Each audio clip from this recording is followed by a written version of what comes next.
Senator Lieberman, let me start with you. Okay. We were together in Paris this year, and I've heard you describe quite eloquently the gathering and how impressed you were, what moved you.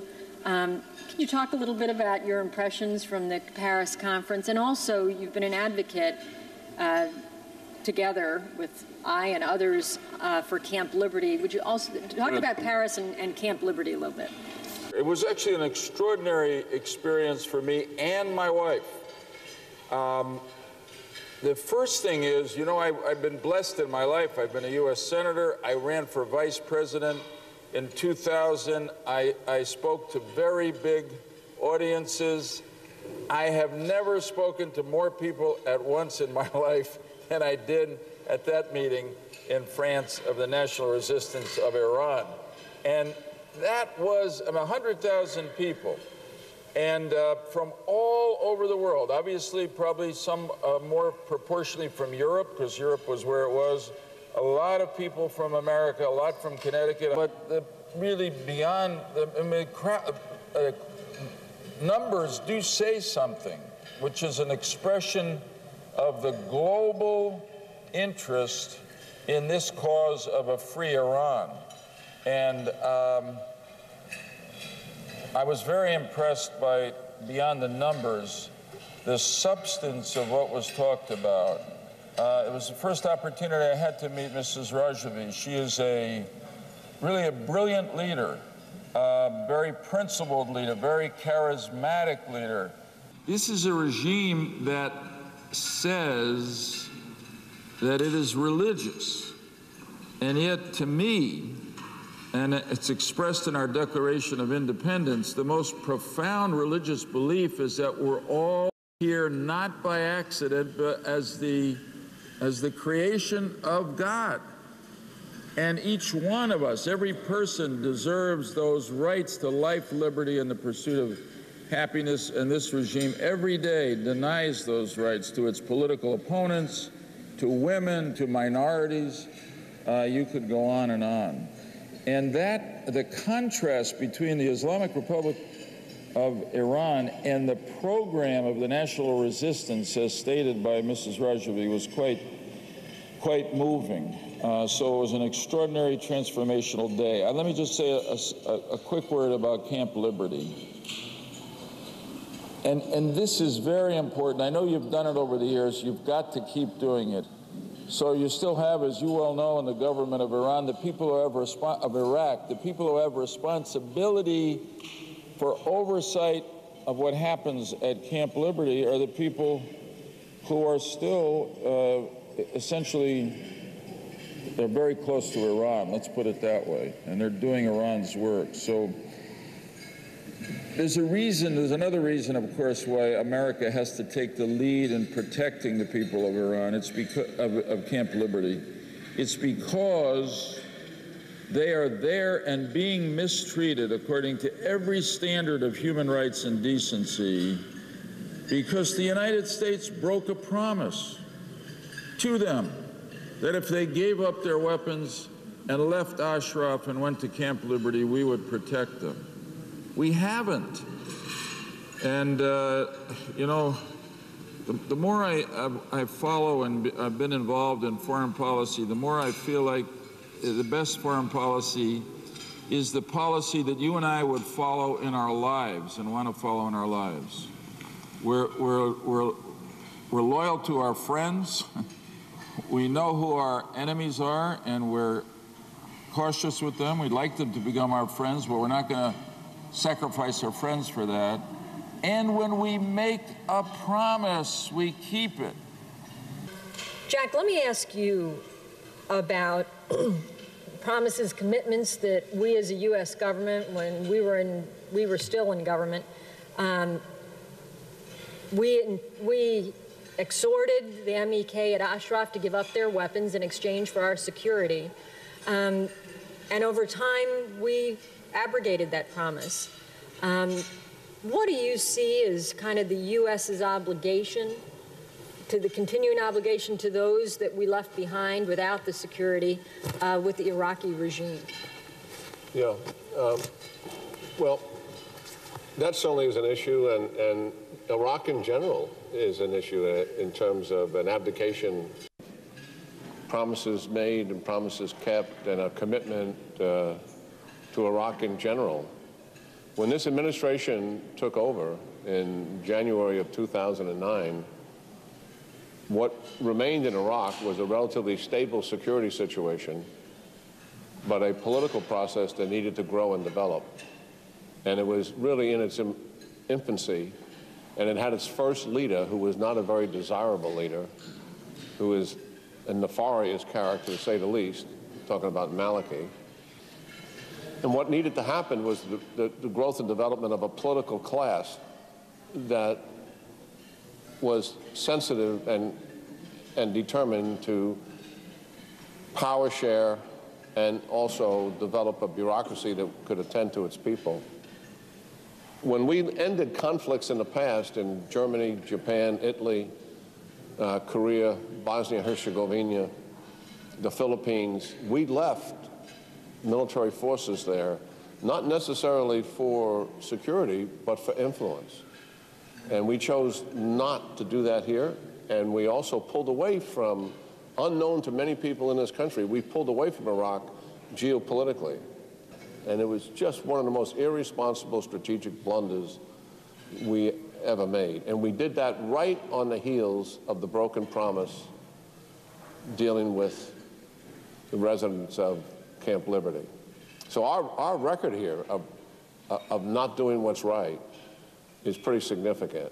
And we do not have ISIS if we didn't break the promises we made in Iraq.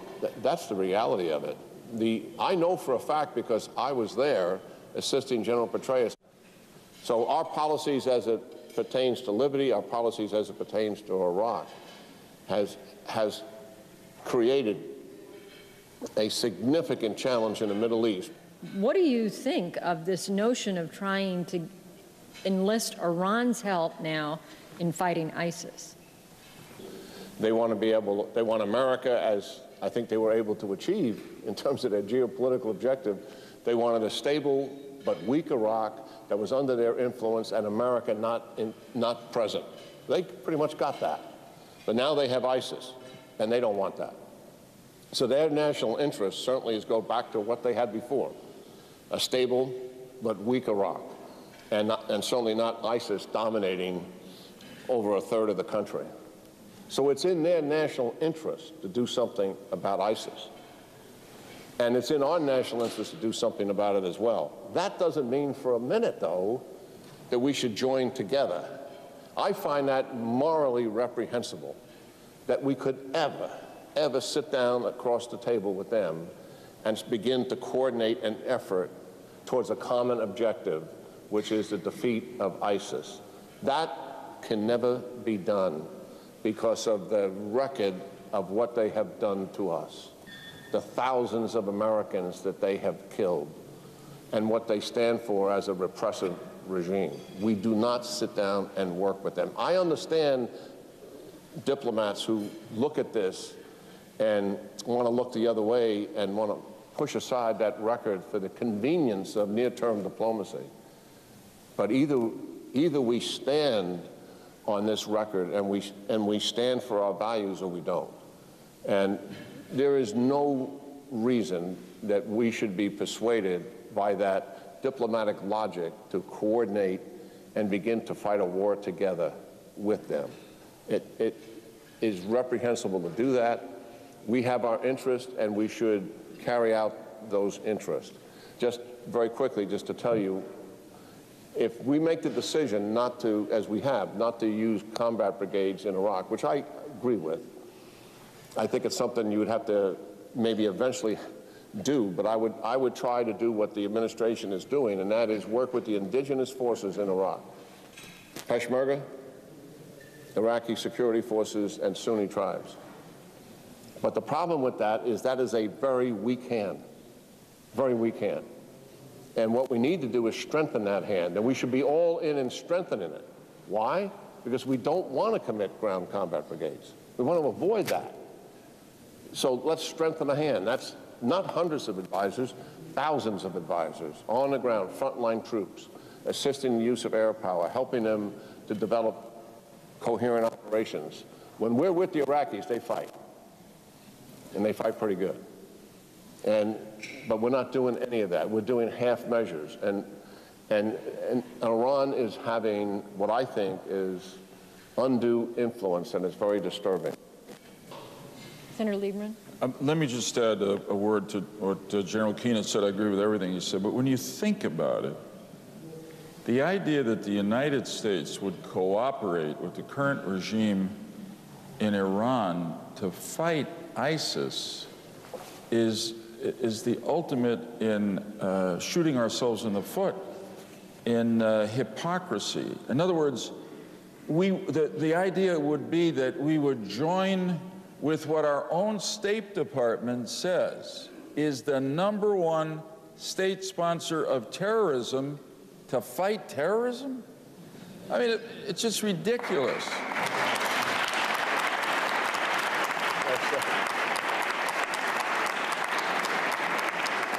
The other thing it does in terms of our long-term policy is that it legitimizes the government of Iran. And look, if this ever comes to be, the Iranians are not going to do this for nothing.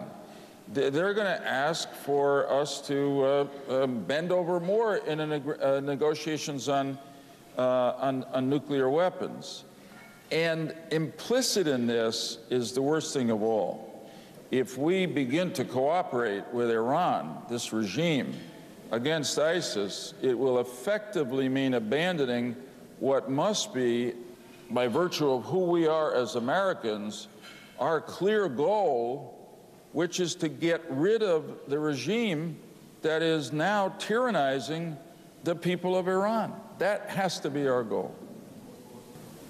Following on to the idea that if your goal is to weaken the Iranian regime, to further the ultimate overthrow of the regime, one of the key pieces to such a strategy would be to undermine its chief allies, one of whom is Bashar al-Assad in Syria.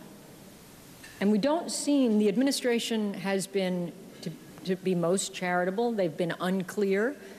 You might actually say they've affirmatively been weak about saying they would take on overthrowing Assad. But to take Assad out of the equation absolutely is a devastating blow to the mullahs in Iran. Can each of you talk about your thoughts about what we ought to be doing about Assad, why we're not doing more, and what you think we should be doing? Well, you know, along with Senator McCain and others, right from the beginning of the uprising in Syria, I felt that we should be supporting the opposition to Assad. Assad was our enemy. Assad was the major, in some senses, the lone supporter of Iran, our major enemy in the region that he had. And yet we stood back, which was a terrible moral mistake, because now 200,000 people have lost their lives. But it was also a diplomatic mistake because it strengthened Iran. I saw a story in the paper today that it's one of those stories where you rub your eyes and you read it again. I'd say the most significant foreign policy mistake of this administration, and maybe of American foreign policy in some time, was when the president set the red line. If Assad used chemical weapons, we would have to take action. He used them, and then the president basically didn't take action. So the leaders around the world saw what President Obama did regarding that red line, and I can tell you, because I've talked to them, the worst thing we could do for the security of the United States, and frankly for the security of the world, on which the security of the United States and the prosperity of the United States depends, is to somehow follow Europe to get into bed with Iran and Russia to try to solve the problem in Syria. I mean, history warns us not to do that. General Keane? Yeah, I mean, this Syria is really a debacle in terms of our foreign policy. I mean, the Arab Spring began around 2010 because of the political and economic injustice that people felt and the lack of economic opportunity. And then it came to Syria. And I think many of us were surprised by the tenacity of it and the fact that they so quick, we knew what Assad would do. He would do the same thing that Gaddafi did, that he would try to clear the streets and he would kill the people. But the tenacity of that movement was stunning, and how quickly it organized. And this was all local then, all right? There were no outsiders. This was former military officers organizing themselves around this idea to remove this regime for a better way of life for their kids and their grandkids. And they were willing to die. It was a matter of principle for them, and die they did. And what they came to this town here in Washington, D.C., and spoke to leaders here and spoke to even people like me who are outside the system. And all they wanted from us, look at, time and time again, the same general, we don't need your troops. We don't need you to fight for us. We will fight for ourselves. But we need weapons. We need weapons to be able to stop this military machine that overpowers us. They have tanks. They have airplanes. They're killing us. We need the weapons to stop that. And one of the most significant tragedies we made, it's similar to July 2009 in the streets of Tehran. We turned a deaf ear to that. We said, no, we wouldn't. Here are people that are willing to fight and die for the principles that we have in this country, and we wouldn't give them the weapons to help them. They did not want us to fight side by side. They weren't asking for that. I mean, that was a horrific decision that we made. That movement initially had momentum, even without the weapons that they needed, because they had numbers on their side. Those numbers truly made a difference. And guess what? The Russians and the Iranians looked at that and they saw their ally in trouble. And the Iranians came, it was all in. They brought their best generals to this problem. One of their two-star generals from the Revolutionary Guards Force was killed in Syria, killed as a result of it. They put thousands of Quds Force on the ground to assist. They brought Hezbollah in, their leaders, by the thousands to assist, to help prop up this regime. And even watching that, nothing happened on our side. The numbers grew. Now we're standing at 200,000 dead, 6 million displaced out of their homes. It is horrific. He makes war against people. He starves entire communities. I have pictures of it at the Institute for the Study of War. Warehouses full of dead people who look like something out of Auschwitz, where their bones are sticking out of their bodies. They're all dead from starvation. He has attacked 65% of all the hospitals and destroyed them. He destroys ambulances. He attacks bakeries because it's a food source. This is a systematic and methodical extermination of people. It is genocide in every sense of the word. And here, this country turns a deaf ear to that. I took all of this and showed some of these pictures to Secretary Kerry to make him familiar with what the methodology is and the systematic. We know he bombs, but not everybody knows the extent of the killing that is going on and the genocide that has taken place. But now we have ISIS, so we're involved in Syria. We are, and we're conducting an air campaign. But here's our decision. Our decision is we fight and attack ISIS only. The problem with that is the regime is attacking the moderate forces who wanted these weapons from us, and they're barrel bombing them and attacking them with attack helicopters and attacking them with fighter aircraft and artillery, and they're killing them. They're actually killing them faster than we began a training program to help them. So that doesn't make any sense. I mean, anybody looking at that says, what's the matter with this? That's the very force that we're trying to assist to help fight ISIS, and they will do that, the Assad regime is destroying. But because we don't want to get involved in this complicated situation, this is a diplomatic code word for not wanting to do something, we don't want to be involved in this complicated situation with Assad, we have refused as a matter of policy to do anything about his military capability.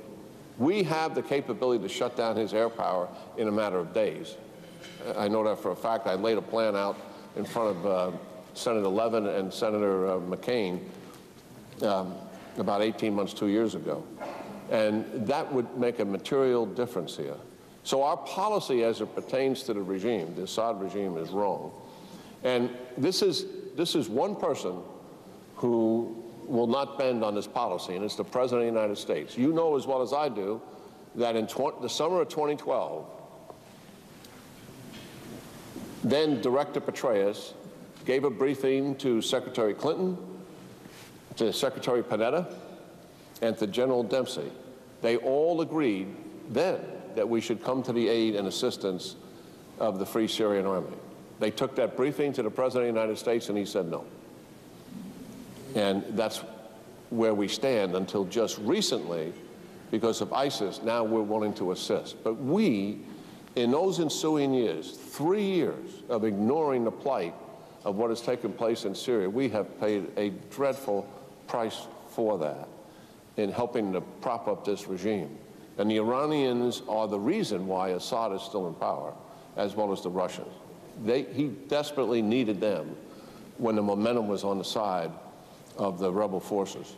And now we have this incredible problem because we permitted this to go on, and we were absolutely naive in not recognizing what would eventually take place.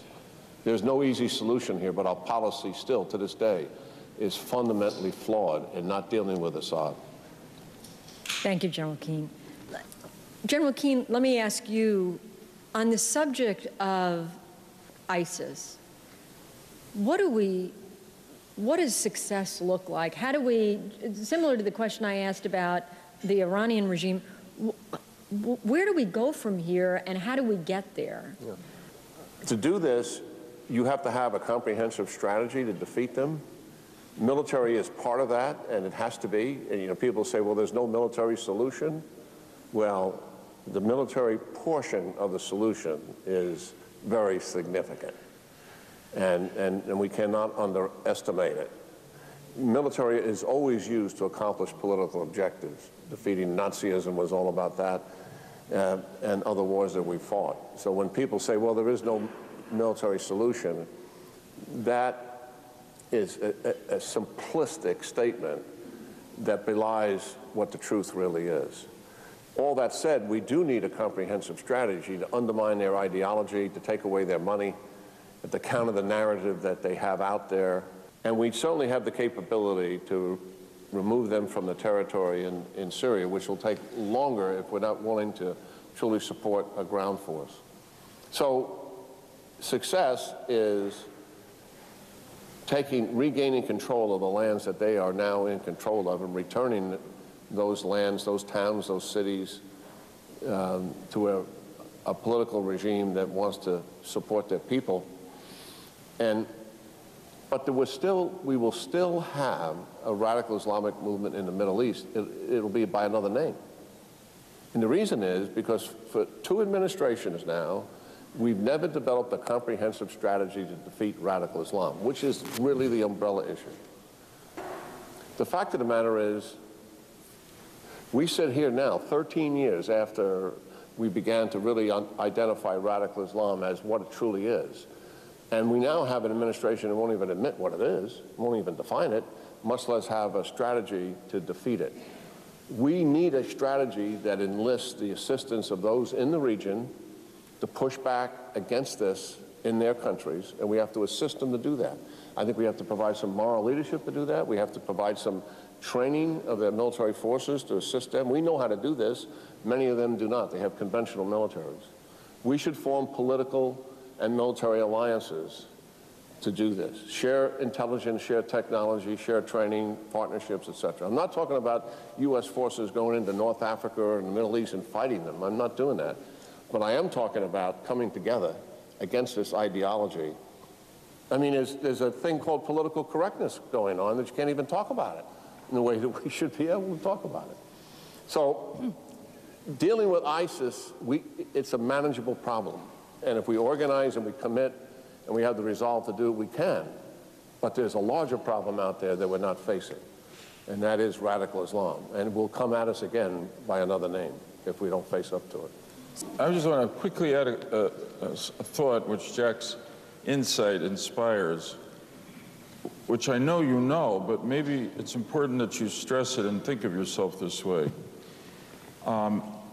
You are frontline troops in the fight against radical Islam. I mean, you represent the alternative. The capital of radical Islam is in Tehran.